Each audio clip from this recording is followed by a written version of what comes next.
Hello everyone and welcome back to Chronos Plays Lost Odyssey. In between episodes, I actually rearranged some of Kaim's skills right now. This is what I have.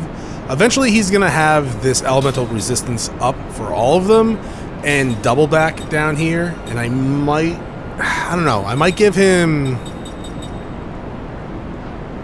I don't know, HP up. We'll just maybe leave it on him. Nah, he's going to need it. Do I have any skill seeds? I don't think so. I think I used them all, right? Yeah. That's fine, though, for now. Anyways, we're in the Terrace Cave today, because why not? Last time we were here, we had to run away like little babies. Now, I don't know if we still need to run away or not, but since this was opened up before, like immediately after we get the Nautilus, I figure we'd probably just do it now, right? Because I feel like we probably should have done it earlier. And because we didn't, things were slightly more challenging maybe than necessary. We'll see though. I'm hoping that eventually there's like a anti-all status ailments skill, because I would like that. Enemy Tenor, cool. Alright, what are we dealing with here?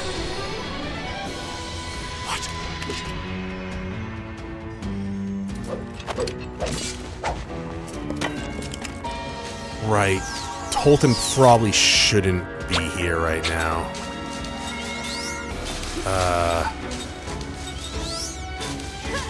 He is actually really weak.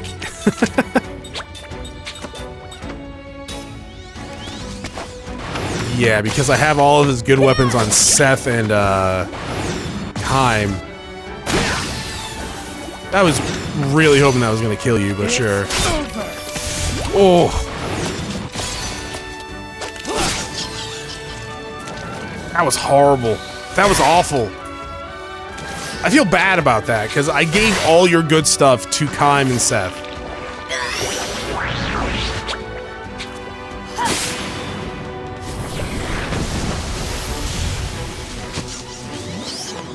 Don't poison, it's okay.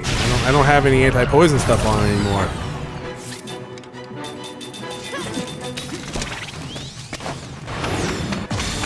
Well, maybe we can get it perfect and actually kill one of these things. Hey, that's not going to be enough from you. He's only here because ultimate analysis, double SP, double loot, double gold, double mint gum, double the pleasure, double the fun. We need to get the kids in here.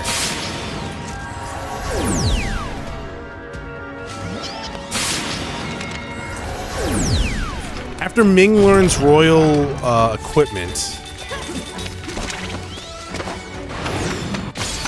we'll swap her and Tolton out for the kids. It might be no, because once everyone has royal equipment, we're fine, right? We don't need to worry too much about. Yeah, we should be fine anyways. I mean, I really need to heal Kaim in a second. But I need the kids in here because they learn black and white magic. No, scratch that. Jansen learns black magic. Spirit magic is learned by Mac. Not even near my level. Okay, so 42 is going to be the max up here. And there's Ming learning that. Okay. Oh, persistence actually really good to have on.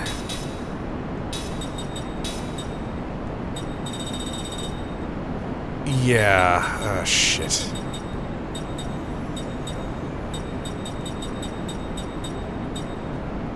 Right. Okay.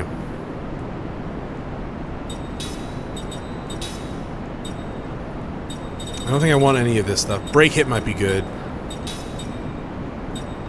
Special accessory, I don't even know what that means. When I equipped it, nothing really happened. Sure. You know what? We're good there, I think.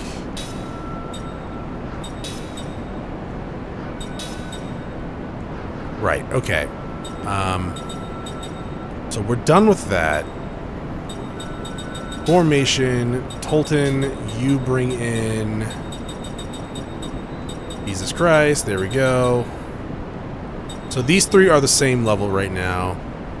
We'll do Jansen and Cook. Jansen, you can go back there.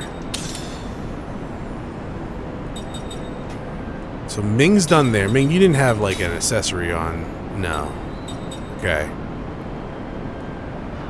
I will use you to heal us though, because of course I will. There we go. That didn't fucking do shit. There we go. So hey, enemies seem slightly easier than they were. Always good.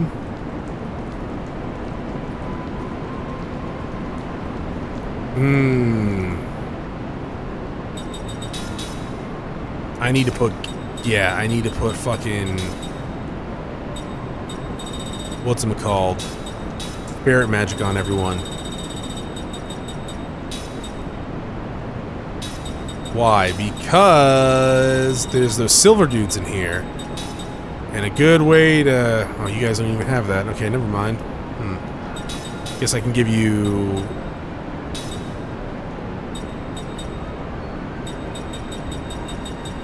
Maybe I can't, because that asshole stole it. Okay. Wow, that's unfortunate. Sure, you can have the wisdom thing then. Ah, that sucks. Okay, yeah. Oh, there's treasures all around. That goes down.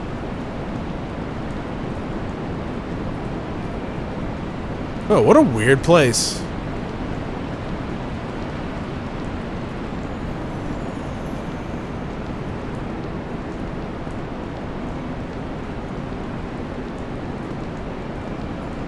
Okay, do I put Mac in now?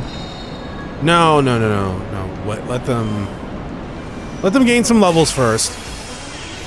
And I guess there is always a chance that Kym and Seth can gamble the silver dude dead before...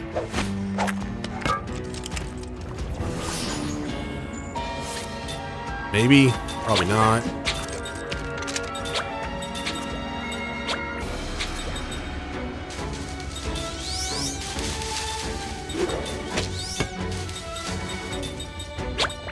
Yeah, I don't know. We'll see. We'll worry about that later.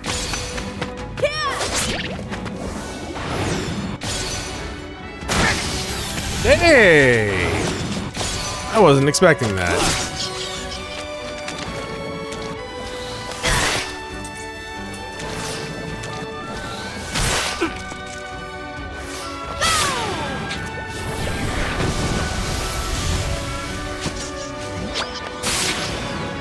Well, that kind of sucks. We could always heal it, yeah. I mean, I'm not. But we could.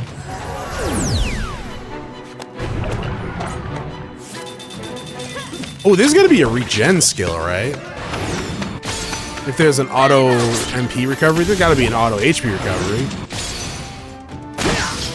Is it as broken as Final Fantasy IX's? That shit was dope. Auto haste with auto regen. My god. It was really, really broken.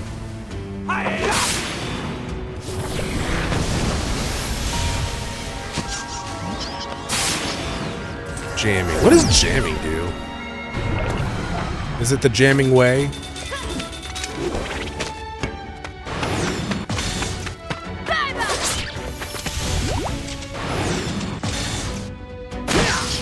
I don't even know if we've attacked this guy yet.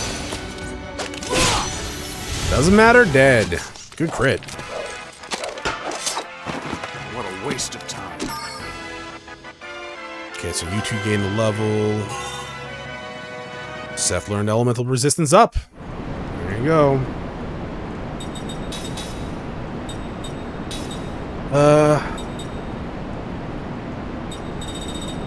Honestly, I don't even know what I would want on you right now. Here, freeform bullshit.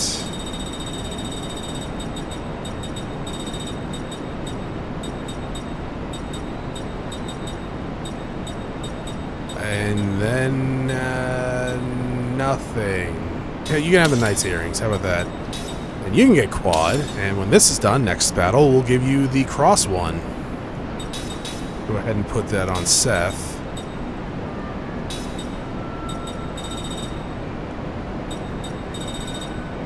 There. I don't know how good that is compared to the individual ones. I don't even know if they stack or not. I would assume not. If they're the same buff, but who knows? Well, you guys do, and the internet. And probably everyone but me. So, yeah.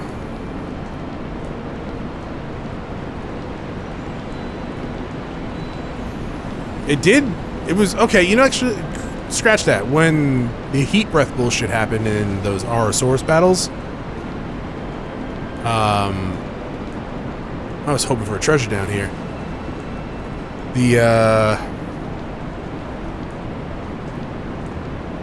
Seth, she took like half the damage.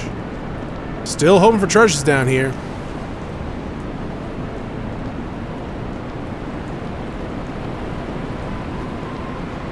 Oh, treasure.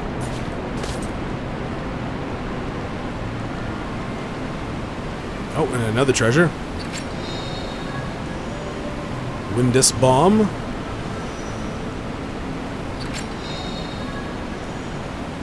Hey, cubic music score 7. All right. Neat. Well, at least we have something to do. Another one to do. I gotta look up where 4 is. I still have no fucking clue. Hey, take the initiative, I always say. I was really hoping for silver ding-dongs. But that's fine. Aqua. Aqua. The best Kingdom Hearts character. Well, no, Tinkerbell is, but, you know, Aqua's a close second.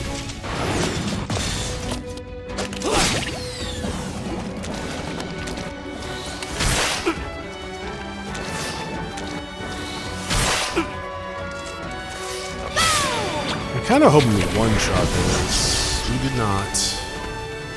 That's why. That's why I was hoping we would one-shot it, because you're gonna poison us like a giant jackass. It is extremely hot in my room. it's kind of uncomfortably hot. It's actually not that hot out right now. So I don't exactly know why it's so fucking hot in my room. Fuck. I meant to do that. That's how little damage we do when we don't do the circle thing.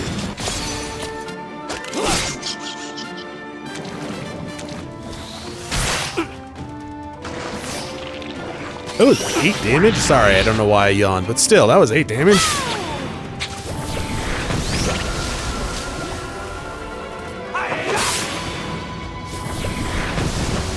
Hey, Jansen one-shots him. Okay, here's hoping for a white and black 7 when they level up. And then I'll throw them out of my party.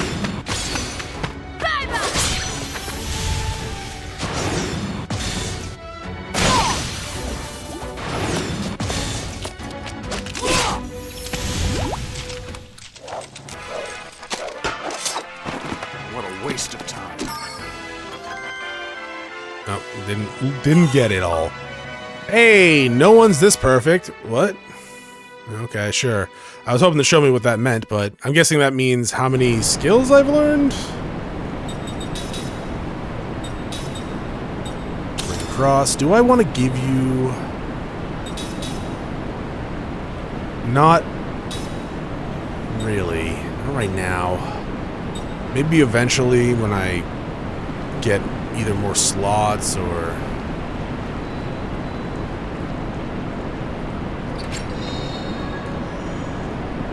Glacial Ice 2. There looks like there's a little divot down over here. But I didn't see anything when we came over here.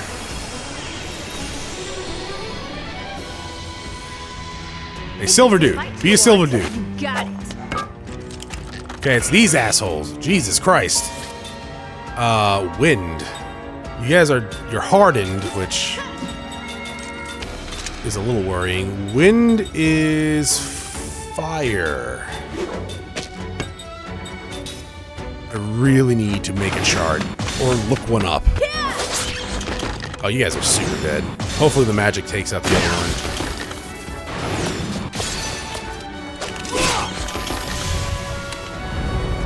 Deadly hit. Please don't. Ow!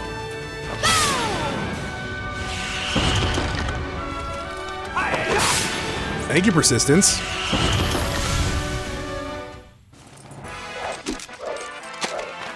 I am the greatest.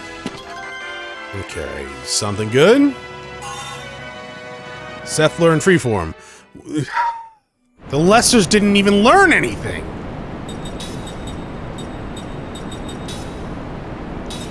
That's just rude.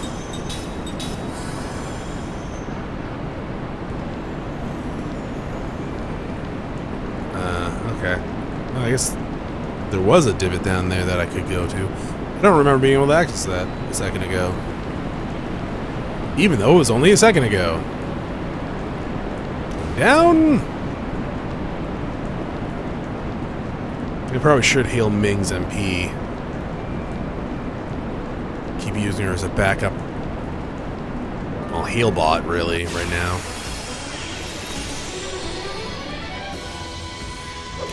Don't let him get away!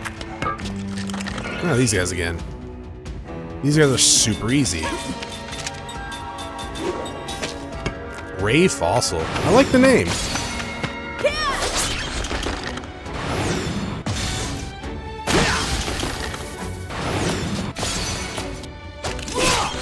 How do you feel about stealing Tolton's weapons? It's just kind of mean, right? Like, oh, welcome to the party. Oh, cool. You get these special weapons and accessories. Yeah, let me get in on that. Oh, I learned it. Cool. Get out of my party. I mean, eventually he'll be back, but still. Oh, we learned to evade up too, didn't we? We were just over there, right?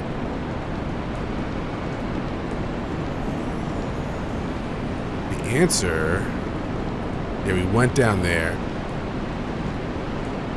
Oh, we couldn't go anywhere with it. Right. Can we go around, though, over here? You know what? We're going to come back this way because we can't go up that way over there. So let's go down here first.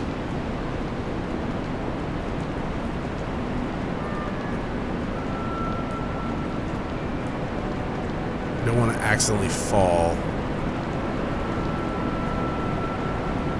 Okay.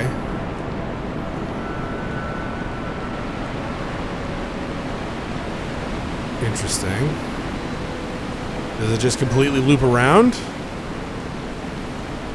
Beginning to think it completely loops around. Oh, there is a treasure up here. That's great.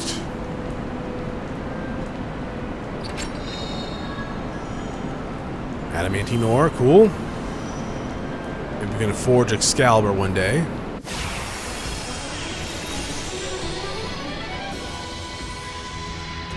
This does not look good. It might. Might be a silver dude who's gonna die when I cast Gamble. Fuck!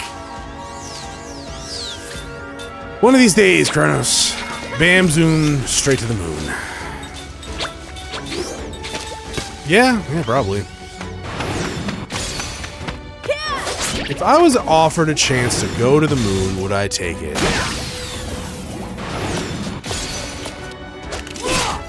Younger me probably would have, right? I was pretty obsessed with space as a kid. Like, I love the idea of it. I love the whole, like, the planets, learning about the planets, Sailor Moon. But adult me, I don't think I would be able to do it. Like, I'm not even just talking about passing the physical exam to get up there, even if they have those still. I don't really know, judging by what's going on. But I don't think I would want to. feel like we're very good at that sort of stuff anymore in terms of like sending people up to the moon, because we haven't fucking done that in so long. So I don't know if I would do it. When was the last time a human's been on the moon? I feel like we've looked this up before.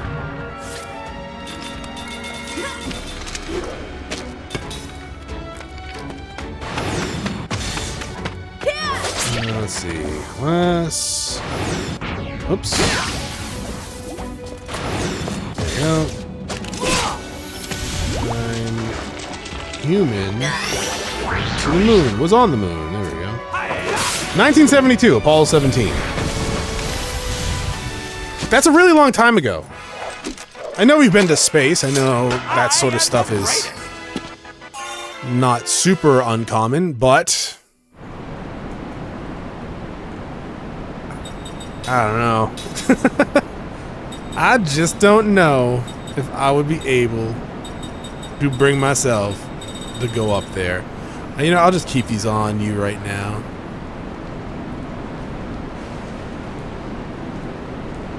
Is there no second part of this place? I just realized that I haven't seen a transition screen. Like at all.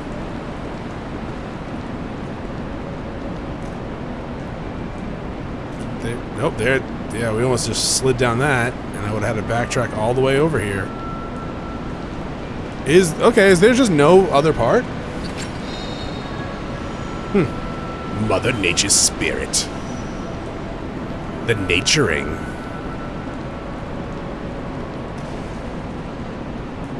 Oh, okay.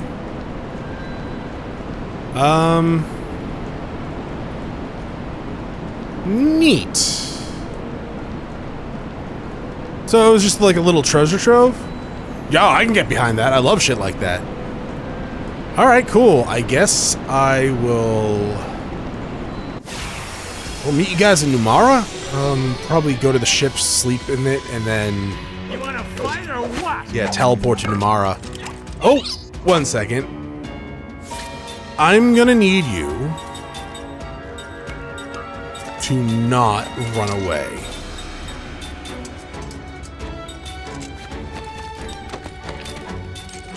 I don't know if taunt will work against you, but... Water. Need earth.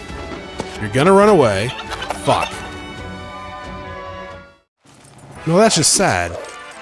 Alright, cool. Well, I'll meet you guys in Numara, I guess. I'm gonna gain 1 level for Jansen and Cook before I do that. Yo, hey, I knew it was coming. Level 7 black magic learn, maybe? Alrighty. Should I do the... You know what? Let's go to the stores first. I need to stock up on stuff. So we're not... Oh, well, okay. So when we failed and came back with the Orosaurus guys... whoops, I did not mean to go that far. My mom's so slow, she really ought to stay home and take care of the housework instead. She's getting too old for this. Oh, but not old enough for housework, huh? Oh, fuck, I was just thinking how we haven't had a memory in a while. Yeah, when I slept on the boat, the menu for the dreams came up. I was like, oh, yeah, we really haven't had one of these in a while. Return of the Native. The mother stands by the island pier, waiting for her son. Her luggage is bigger than she is, dressed in her finest traveling clothes. She seems hardly able to contain her excitement as she speaks to Kime, who happens to be waiting for the same boat to arrive. I got a letter from him, she says. Almost 30 years have passed since her only son left the island of his birth. There was no word from him all this time until he recently wrote announcing success and plans to bring her to the mainland. I've been alone ever since I lost my husband, so just to think I might be able to spend the rest of my life with my son, my wife, or his wife, and my grandchildren. She sold the house she had always lived in. This is gonna get super fucking depressing, isn't it? And has been waiting for her son to come to her. Horror. The letter arrived over a week ago. I wonder why it's taking him so long. The seas are calm. Kime arrived here on yesterday's ferry. You mean he's late? Kaim asks with some surprise. Very, she replies, forcing a smile. I wonder what's wrong. Maybe he got busy all of a sudden and can't pull himself away from his work. He hasn't written again to explain. He's never bothered with things like that, not since he was a child, she says, straining to smile again and glancing towards the horizon. No bigger than a dot at first, the boat is now big enough for a clear view of the mast and silhouette. Anyhow, I'm not worried. I know he'll be on this boat, she says, raising herself from the dockside crate on which she's sitting and waving a handkerchief towards the approaching vessel. Kaim also steers hard at the boat, which gives his eyes a stern expression. Young man, at the sound of the old mother's voice, Kaim hastens to soften his gaze before returning towards her. You are a traveler, aren't you? That's right. I saw you arrive on yesterday's ferry. Are you leaving so soon? She's obviously curious about this stranger, but her face shows no wariness towards outsiders. Relieved to see this, Kaim replies. I'm doing the same thing you are, waiting for someone to arrive. On this boat? Yeah, probably. You haven't been in touch with the person? No, we haven't agreed on a time. Might be waiting for nothing, too. Oh, really? Kaim evades further questioning with a strained smile. This is not something he can discuss with just anyone. He's on a secret mission, one that must not fail. The woman still wears a look of puzzlement, but their conversation is swallowed up in a general hubbub on shore, accompanying the approach of a boat. The last of the ferries arrive. One by one, the passengers alight after their half-day trip from the capital on the mainland. Clutching the handkerchief to her breast, the mother scans each of them. There are peddlers who travel from island to island, hawking their wares, and men who come to do larger-scale trading, sunburned young men and women who arrive from the mainland in groups to work on the island's farms, and men coming home to the island after a season of labor on the mainland. None of the dozens of passengers, however, is the woman's son. Once it is a scourge of the island-bound passengers, the ferry takes on people crossing to the mainland. Greeters on the pier give way to well-wishers. The mother turns her back on the pair's hustle and bustle and plods her way towards the town. She hoists a heavy bag upon her back and lifts a large suitcase in each hand. But she has taken only a few steps when the packs begin to slide off. Kaim reaches out to keep her from falling. The woman turns with a look of surprise when she realizes that Kaim is alone. So your person didn't come either? Looks that way. With only one ferry a day from the mainland, all they can do is wait until tomorrow. Are you going to stay on the island until your friend comes? I might have to. You could run up quite a hotel bill that way. I'm alright. I'm used to camping out. Camping out, she explains with a look of amazement. Then she smiles and says, oh, well, you're young and in good conditions. A few days sleeping outdoors shouldn't do you too hard on you. What are you going to do, ma'am? Go back home? I wish I could. I sold my house last week. I was so sure my son would come get me right away. A hint of discouragement clouds her face. But she quickly recovers her smile and continues. The money I get for the house is a nice little bundle, so I decided to spend freely for a change. Please don't do that. So the large hotel over there, I'm staying in their biggest room and taking it easy all day and night, too. I'm disappointed when he doesn't show up, of course, but I've worked my fingers to the bone all these years. It won't hurt for me to indulge myself just a little bit. Though delivered with a smile, her words touch Kaim deeply. In her case, worked my fingers to the bone is not just a figure of speech, as evidenced by her suntan face, which is so unsuited to the cosmetics she'd applied to greet her son, and especially by her bony fingers, so ill-concealed by the cheap rings she is wearing. Hard as she is undoubtedly worked, life has granted her a few rewards. There's nothing expensive about her luggage.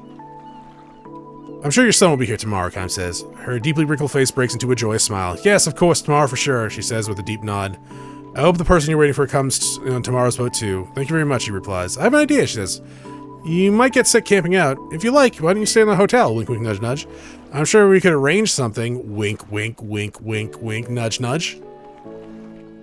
Kaim senses that she's not suggesting this out of mere politeness, which is precisely why his demeanor he demurs with a smile and nod. Thanks is the same, he says, but don't worry about me. Just take the rest you deserve after all your long years of hard work. If you say so. She seems somewhat disappointed, but does not impress him to accept. As he watches her trudge off towards the hotel alone, all but hidden from her view by huge bundles, Kaim wonders if perhaps she was hoping that his company might ease her concern that her son might not show up after all. Even so, she decides not to chase after her and retract his refusal. He's the wrong man to spend time with a mother whose only dream is to have a happy old age. Most likely, when tomorrow's boats arrive, she will finally be reunited with her son, she has longed to see all these years. The person Kaim is waiting for will also certainly cross over to the island tomorrow. The mother will undoubtedly shed great tears when her reunion takes place. Kaim, on the other hand, has a bloody job to perform when he encounters the man he's waiting for. Oh, it's the sun. It's gonna be the sun. It's gonna be the sun, Kaim. Let her take out, like, I don't know, a life insurance. I probably can't do that at that age. How about you make sure the son has a will that gives her all the stuff? It's illegally gained, right? Crime of an underworld. So it's probably going to get repossessed. But maybe take some and give it to the mother so she can buy a house. At least her house back. Time has been hunting him. The man is a fugitive, and there's a reward on his head. He is known as give her the reward when you kill this man. You can go a few months without eating, goddammit. He is known as the boss of the underworld gang in the capital, and he has committed crimes without number: robbery, fraud, extortion, assault, and even murder. To cap his life of crime, he double-crossed his own gang and ran off with a great deal of money. Word reached the gang only a few days ago that the man is headed for this island, a place of his birth, and they hired Khan to take him out. So we're not even working for, like, the cops. We're working for the assholes. So you don't have to do it. The fact that they hired Kai means they're ready to have him killed on sight. Well, you know, that's not good for your mercenary business, Chronos. Whoa, we'll wait 100 years, all right? Kai and the mother meet at the dock again the next day at the same time, and again the next day, and the next day, and the day after that. The ones they are waiting for never come. A week goes by. The mother switches accommodations from her expensive hotel to a cheap inn frequented by traveling paddlers. Actually, I'm more comfortable in a cheap place like this, tells Klein with a laugh, but more than likely her money would have run out in the first hotel. Your person is very late, she observes. True. Who is it? He sidesteps the issue with a strained smile. He cannot answer her question if he's going to carry out his duty. And besides, he feels a tiny premonition deep inside. The mother stops questioning and says, I hope your person comes soon. Another 3 days go by. Messages from the gang disguised as Puzzle whispers to Cam as he steps off the ferries. We think he's still hiding in the capital. We're looking in every rat hole we can find, but there's no sign of him. Kaim nods silently and glances at the boat. Even after the last passenger alights, the mother stands on the pier looking up at the boat's empty deck. Let me ask you, young man, the mother says to Kaim 3 days later, does this place where you're camping have a roof to keep the dew off? Kaim has been sleeping in a dilapidated old house he found near the harbor. All I need is a place to sleep, she says. Would you mind if I joined you there? What's that? A place I'm staying now is not much better than the ruin. I'm sure I'd be fine wherever you're staying. Yes, I'm sure I'd be fine. She smiles like a child who has found a new source of mischief. Kaim does not refuse her. More precisely, he cannot refuse her. She had probably run out of money even to stay in the current flop house. Kaim has noticed her cheap rings gradually disappearing on her bony fingers. How many happy dreams have we had? There's been some. There's usually some tragedy in them, but as the day passed, the night in the abandoned buildings, the moon, their only source of light, the mother, without prompting, Kaim spills out her memory of her son. They are no means pleasant memories. Known as a roughneck even from his earliest days, the boy was hated by all the neighbors and caused his parents a good deal of shame. He would steal our money, stay out all night partying, and before we knew it, he was the #1 thug in the island. He was always getting into fights and bothering girls. During the island's annual festival, he would go wild and destroy property, so my husband and I would have to go around apologizing to everyone. The father, a skilled stonemason, lost his job when the son stole valuables from the boss's house. The mother could hardly walk down the street without being subject to the glares and finger-pointing of the neighbors. Things got especially that bad after her son set fire to the island's assembly hall just for fun.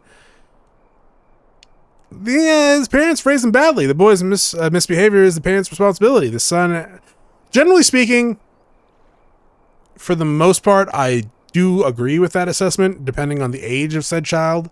However, there are just some kids who, for one reason or another, or no reason at all, just turn out to be fucking evil. Probably mental illness plays a huge part, but man, I don't know. Some stories about some horrible kids out there. It's just fucking mind-blowing sometimes. His parents raised him badly. The boy's misbehavior is the parents' responsibility. The son has become such a thug because his mother spoiled him rotten. It's the parents' fault, the father's fault, the mother's fault, your fault. They all had heard it all. It was so hard for us on this little island like this. There was no place we could hide. The boy was 18 when he finally ran away from home, or rather left the island when his parents all but disowned him. The other islanders rejoiced as if a plague had left. One man went so far as to deliberately let the parents overhear him declaring, "I hope that bastard goes to the capital, dies in the gutter." The boy's father died 5 years ago. To the very end, he would not forgive his son. In his final delirium, he was still apologizing to the islanders. But still, to a mother, and any son is the baby she once carried. I never heard a word from him, but I went on praying that he would stay healthy in the capital, that he wouldn't catch whatever epidemic was going on, that he wouldn't get into fights, but that's just me, I guess. She gives kind of a bitter smile. Or maybe it's just me being a mother, she has. You have parents too, I suppose? Of course you do. Everyone has parents. True, Kaim doesn't have parents. Are your father and mother alive and well? Kaim bows his head in silence. On a journey with no clear beginning or definable end, Kaim is unable to answer this question. Instead, he asks the woman, "What's the first thing you'll say when you finally meet your son?" Good question, she says. After thinking it over a few moments, she replies, "I won't actually say anything. I'll just hug him and say nothing at all. I'll hold him tight and let him know how glad I am that he's alive and well." Until you stab him. Just supposing, though, Kaim presses her gently, if you knew that he had lived a less than exemplary life in the capital, too, would you still give him a hug? Her response is instantaneous. First, I'd hug him. Then I'd give him a good talking to. She smiles shyly at Kaim and adds, "That's what being a parent is all about." Okay, so not only is this woman homeless now and completely poor, but I'm 90% sure this story is going to end with Kaim killing her son in front of her. The next morning, or she's going to take the blade when I'm trying to stab the kid. Or not kid, but the crime boss guy. The next morning, she runs a high fever. She may have survived the dew, but a night in a dilapidated building has taken the toll of the old woman's health. Even so, when it comes time for the ferry to arrive, she struggles to her feet and heads towards the pier with uncertain... She's going to die before the dude even arrives. You know what? This is going to sound fucked up. Good. Please pass away of some sickness, of old age, before I kill your son in front of you. Please. Alarmed, Kaim holds her back. "You're in no shape to be going out," he says. Despite his attempts to bringing down her fever with cold spring water from the forest, it is high as ever. Her labored breathing is taking on a congested rumbling. "I have to go," she insists. "My son is coming for me. I'm going to see him."